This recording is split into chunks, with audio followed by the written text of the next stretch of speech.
1949. godine naučnik John von Neumann je prvi put negde konstruisao tu ideju samoreplicirajućeg programa. Onoga što ćemo kasnije nazvati virusom. Međutim, tek negde 60. godina je nastala prvi virus, ne toliko raširen kao što su današnji, ali prva forma virusa je u stvari bila jedna kompjuterska igra. Sad, ta igra koja se zvala Code Wars se ponašala kao virus zato što se ona praktično prilikom instaliranja se kopirala i negde uticala u stvari na rad same memorije računara. Ono što je interesantno jeste da su oni koji su stvorili igru napravili prvi antivirus koji se zvao Reaper, koji je negde brisao te kopije igre sa računara. Međutim, stvarno, kao kada pričamo o virusima, možemo da pričamo tek sa pojavom operativnih sistema koji su bili globalni operativni sistemi, kao što je MS-DOS. To pričamo, znači, 1986. godini, kada u stvari nastaje prvi poznati virus koji se zvao Brain i koji u stvari nastaje kao zbog toga što su u Pakistanu dva programera da bi negde skrenuli pažnju na pitanje copyrighta nad njihovim softverom koji se nešto koristi u medicinske svrhe, su u stvari napravili virus koji kreće da se širi ukoliko imate nelegalnu kopiju tog programa. Sad, ono što u stvari bilo blesavo vezano za to sve jeste da su oni u tom virusu, u stvari virus kada se pokrene, on prikaže poruku i oni su u toj poruci napisali svoje ime, prezime, naziv firme, kontakt telefon, da se ljudi jave u slučaju da se zaraze virusom. I sada kada je to krenulo, taj telefon je krenuo da zvoni i u stvari je sve u potpunosti izmaklo kontroli. Znači, to je prva pojava nekog globalnog virusa, je u stvari bio taj virus koji se zvao Brain. 2001. godine na Venecijanskom bijenalu je prvi put izložen kompjuterski virus kao forma umetničkog rada. To su učinili Eva i Franco Mates, koji su praktično izložili dva kompjutera koji su stojali jedan naspram drugog i praktično inficirali jedan drugog u nekom lupu. Ono što je interesantno jeste da je to jedna od takođe prvih momenta u kome je kod kao takav negde izložen kao umetničko delo. Istorija medijskog udruživanja nudi nam brojne dragocene biznis lekcije. Jedna od najvećih finansijskih propasti u oblasti medijskog ukrupnjavanja jeste spajanje kompanija America Online i Time Warnera. Teorijski, ovo udruživanje je bilo savršen biznis plan. Sa jedne strane, America Online je u njega uneo ogromnu snagu u online polju i milionski broj pretplatnika, dok je Time Warner uneo snagu jake kablovske mreže i medijski sadržaj. Za mnoge ovo udruživanje je bilo vizionarsko i imalo je mogućnost ogromne transformacije za oba igrača. I dok su se finansijski revizori uglavnom fokusirali na ekonomske aspekte ovog spajanja, niko se nije preterano detaljno bavio potpuno različitim biznis poslovnim politikama koju je svaka od strana unosila u ovaj projekat. Ono što je takođe izostalo jeste i predviđanje daljeg razvoja tržišta. Bilo je izvesno da arogantni i pomalo agresivni America Online predstavlja radikalnog partnera za korporativni, strogi i ozbiljni Time Warner. Samo nekoliko meseci nakon potpisivanja ugovora, ceo .com sektor biva potpuno zbrisan iznenadnom propašću. Posledice za America Online su bile katastrofalne. U rekordnom roku vrednost njenih akcija pada 10 puta i veoma brzo gubi ne samo pretplatnike, već i ogromnu količinu svojih prihoda. Pokazalo se da biznis model America Online nije bio spreman za medijsku revoluciju koja se dešavala. Njeni dial-up korisnici su postali praktično bezvredni u trenutku kada širokopojasni internet u Sjedinjenim Državama postaje standard. U internet vrtlogu nastaju brojne nove kompanije koje zadaju udarac postojećim poslovnim modelima. Jedno od njih je Napster, koje je razmenom muzičkih fajlova, prilično besplatno, značajno ugrozila muzičku industriju.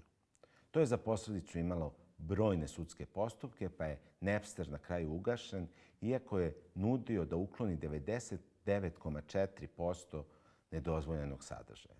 Sud je zahtevao uklanjanje od 100%. Međutim, zabrana Napstera nije mnogo promenila. Njegovo mesto su ubrzo popunile različite druge kompanije sa sličnim poslovnim modelima. Još 2010. godine postojala procena da je broj poslatih spam poruka dnevno negde oko 200 milijardi.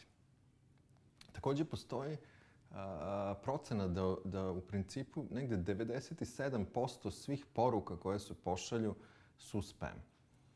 Sad, kako je nastalo u stvari reč ta spam? Postoje neke dve glavne osnovne teorije. Prva od njih je vezana za poznatu grupu koja se zvala Monty Python, koja je imala jedan odličan skeč koji se zvao Spam, Spam, Spam. To jest u okviru tog skeča je bila pesma Spam, Spam, Spam.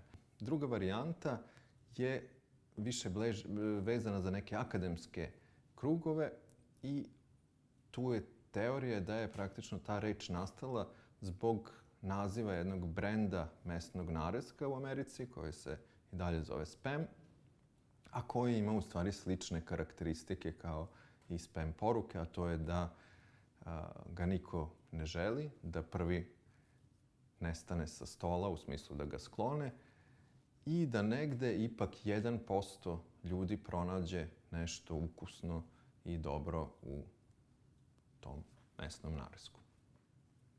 1995. godine je samo 1% stanovništva imalo pristup internetu. Danas je ta cifra negde oko 40%. Sad, ono što mi u stvari dosta često nekako ne vidimo jeste u stvari ta neka ogromna infrastruktura koja se nalazi iza tih ekrana. I to su te hiljade i hiljade i milione kompjutera, različitih uređaja, servera, data centara i ostale infrastrukture koje u stvari omogućava tu neku komunikaciju koju mi obavljamo svaki dan. I tu postoji ta priča o tom oblaku, o tom efemernom nečem nevidljivom i mi stalno imamo osjećaj da je taj internet kao nešto nevidljivo, nešto što ne možemo da dotaknemo. On u stvari u samoj svojoj srži jeste jedna ogromna mašinerija koja je sastavljena od hiljade i hiljade kilometara kablova, računara i ostale opreme. Internet danas po potrošnji i negde tom karbon otisku koji negde ostavlja na svoje okruženje je prevazišao avionsku industriju. I to je nekih oko 4% zagađenja koje u stvari internet stvara. Ono što je zabrinjavajuće jeste to što sa tom činjenicom da mi sve više i više koristimo internet za gledanje filmova, za različite stvari, znači za protok te velike količine podataka, ta cifra će sve više i više rasti. 23. aprila 2005. godine 2 zaposlena u kompaniji PayPal pustili su u rad novu platformu za razmenu video sadržaja. Ova platforma je za samo 12 meseci postala 5. najpopularniji sajt na internetu i prodata je Google za 1,65 milijardi dolara. Tako je nastao YouTube, koji danas svaki dan preko 1 milijarda ljudi posećuje gledajući video sadržaje. YouTube je od 2007. godine i vlasnicima autorskih prava isplatio preko 2 milijarde dolara, kreirajući potpuno novi poslovni model. Ovaj poslovni model je uticao nastane i potpuno nova profesija, YouTuber. Nešto što mladi i deca širom sveta priželjkuju da postanu kad porastu. Uzimajući u obzir YouTube i masovne online igre, Netflix i društvene mreže, možemo biti potpuno sigurni da za generacije koje dolaze linearni video sadržaji odlaze u prošlost. Krajem 90. godina prošlog veka kompanija Microsoft se našla na udaru američkih antitrust zakona i pod optužbama za monopol i ponašanje koje narušava fer i poštene uslove na tržištu. Microsoft je naime svim korisnicima svog operativnog sistema Windows nudio besplatno korišćenje Internet Explorera.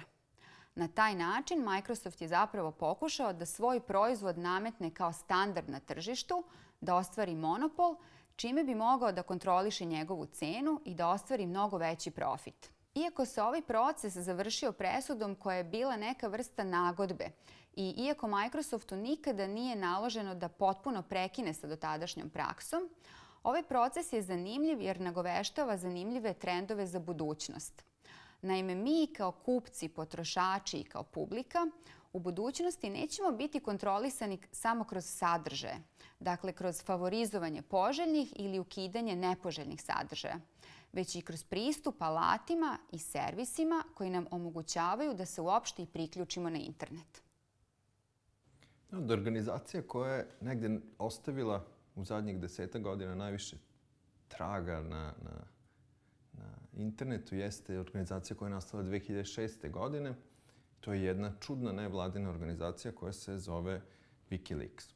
Wikileaks se bavi objavljivanjem dokumenata za koje oni smatraju da su od važnosti za javnost i one se u najčešćem broju slučajeva tiču neke vrste delovanja različitih država u svetu. Oni su objavili veoma veliki, na milione različitih dokumenata.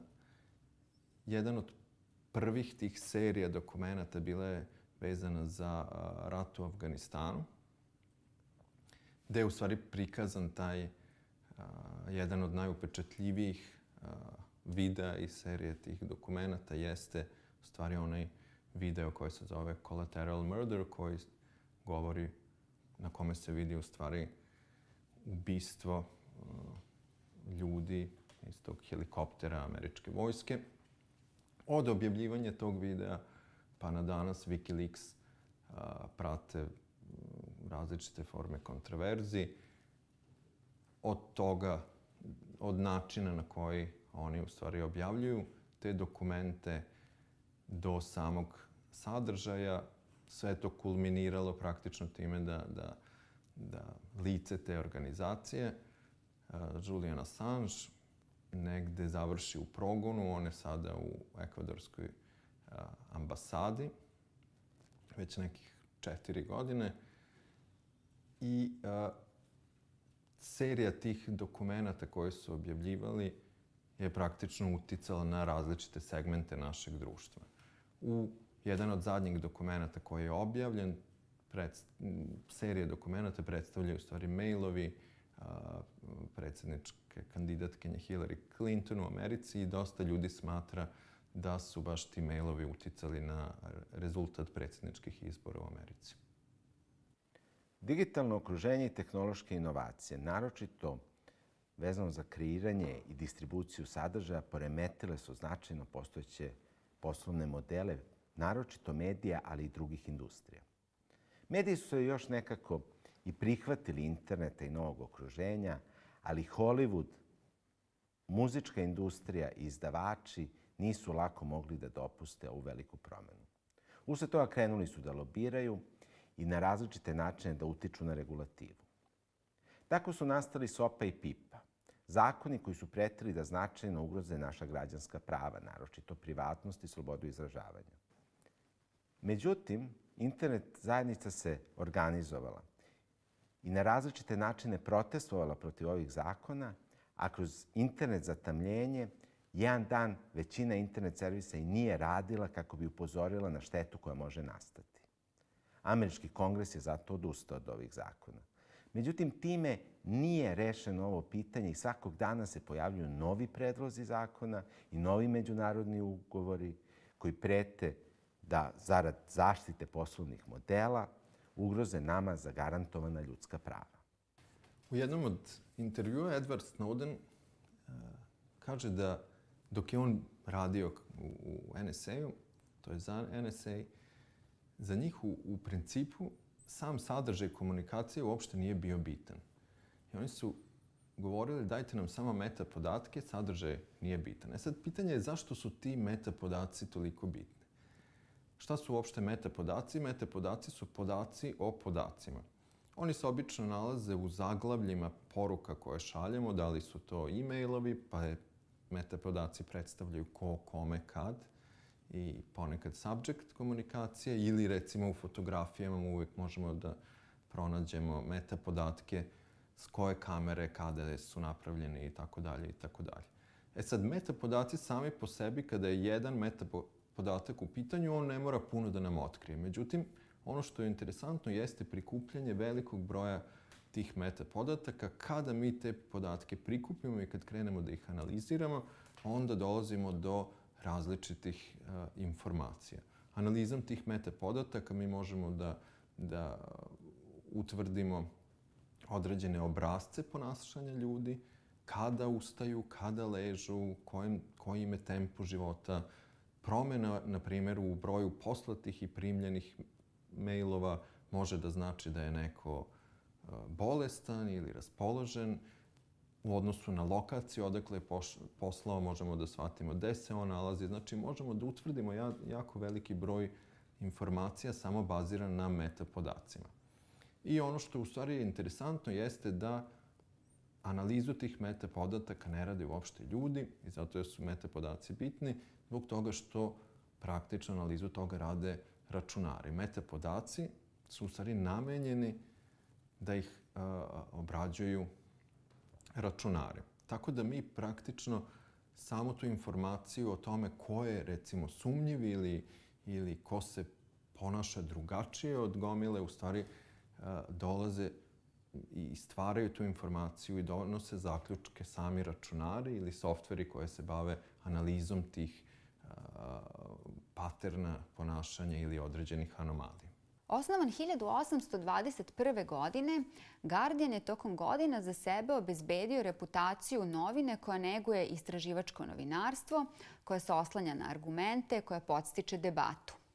Danas je u pitanju jedna od najpoznatijih nezavisnih dnevnih novina koja je svoju uređivačku politiku zasnovala na filozofiji da su činjenice svetinja, a komentari slobodni, kao i da se glas oponenata, baš kao i glas prijatelja, mora čuti. Posebno je važan u kontekstu celokupnog britanskog tržišta, na kome samo 3 medijske grupacije kontrolišu preko 70% svih dnevnih novina. U praksi to znači da je recimo prijateljstvo između britanskog premijera Tonija Blaira i jednog od najvećih britanskih medijskih tajkuna Ruperta Murdocha direktno uticalo na naslove brojnih dnevnih novina širom Engleske, kao i na sadržaj i selekciju informacija koje su nudili svojim čitaocima. U fokusu ovih sadržaja bili su politički i ekonomski interesi, a ne javni interes publike. Javni interes publike u ovim slučajevima je često bio čak i direktno ugrožen. To je posebno vidljivo u vreme turbulentnih političkih okolnosti, kao što je bila nedavna kampanja za Brexit. Nema ništa tajno što neće postati javno, ni sakriveno što neće izaći na videlo. U slobodnom medijskom okruženju tako i najveće tajne mogu postati javne. Tajne da druge tajne zapravo nisu tajne. Edward Snowden je, radeći svoj posao, došao do strašnih saznanja vezanih za našu privatnost.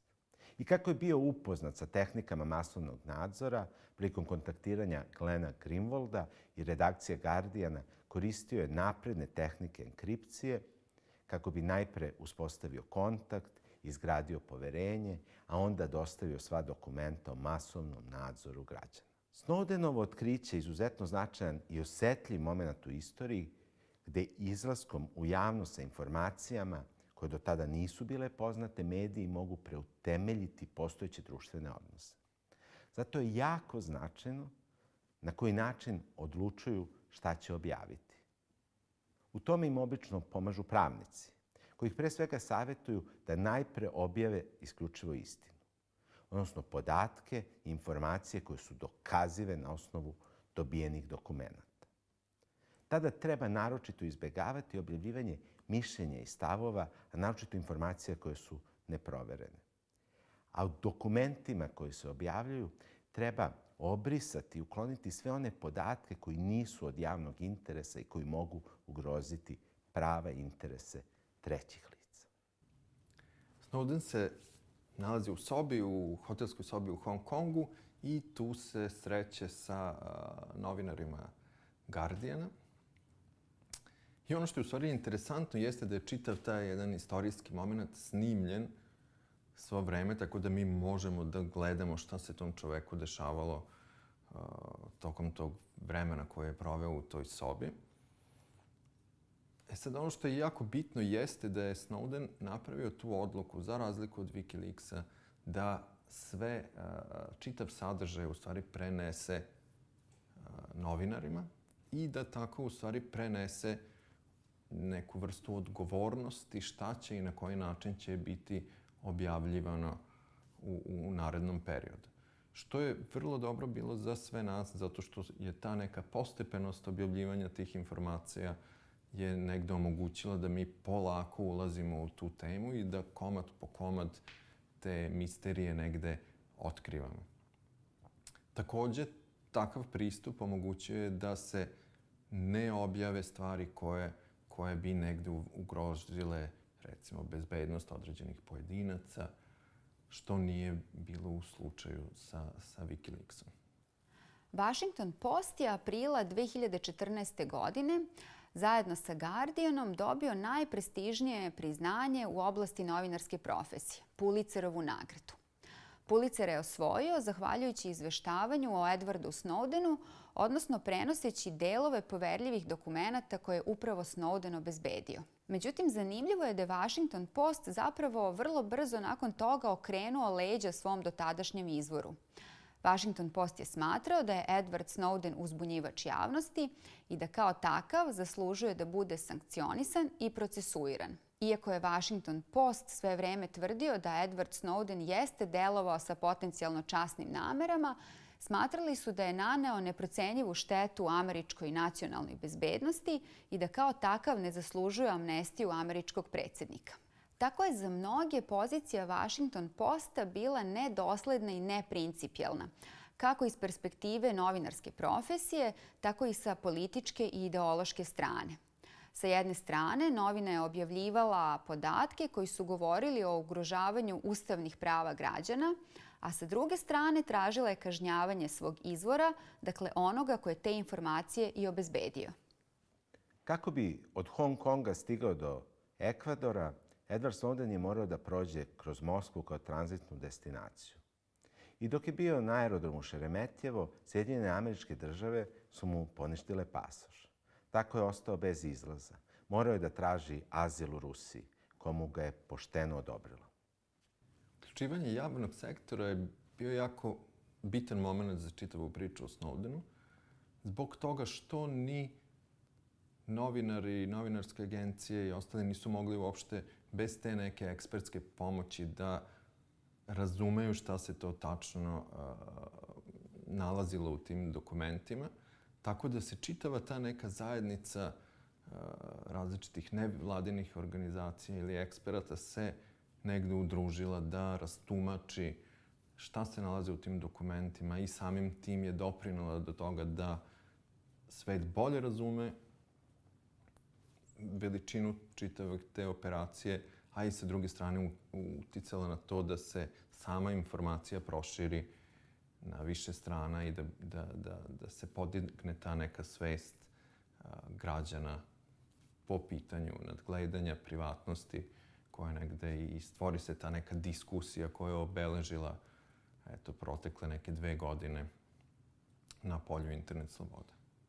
Da li će mlada publika, medijski i tehnološki pismena, sa znanjima i veštinama da koristi alate koje na raspolaganje stavljaju digitalne tehnologije, uspeti da kreira istinski otvoreno i slobodno medijsko okruženje? I da li će uspeti da se suprotstavi procesima prikupljanja i kontrole informacija? Arapsko proleće pokazuje da je moguće kreirati nezavisne medijske kanale i njima se suprotstaviti korporatizovanim zvaničnim medijskim sadržajima. Facebook, YouTube, Twitter i blogovi bili su jedina oruđa u rukama mladih demonstranata, koji su započinjali građanske proteste uoči predsjedničkih izbora u Iranu 2009. godine, a koji su se kasnije proširili na Siriju, Tunis i Egipat. Publika je u ovim dešavanjima postala aktivan učesnik. Više nije bila samo pasivan primalac medijskih sadržaja i pokazala je da sve slike koje se nikada nisu pojavile u zvaničnim medijskim kanalima mogu da dođu do višemilionske publike. U tome su uspeli koristeći mogućnosti pre svega društvenih mreža. Na taj način nagovestili su budućnost u kojoj će svako od nas moći da postane proizvođač medijskog sadržaja i neka vrsta malog medijskog kanala. Arapsko proleće nam pokazuje da moć tih medijskih kanala može da bude ogromna u pokretanju ogromnih političkih i društvenih promjena. Internet je tako postavio temelj univerzalne platforme koja je omogućila prenos svih formi sadržaja. Bilo da je u pitanju Morzeov kod, ultra HD video sadržaj ili proširena realnost. Svako od nas je dobio priliku da bude Hermes, da komunicira sa ostatkom sveta gde god se on nalazi. Da uspostavi svoj kanal komunikacije, da izabere formate i da bez obzira na granice dopremi informaciju do najdeljih delova zemaljske kugle.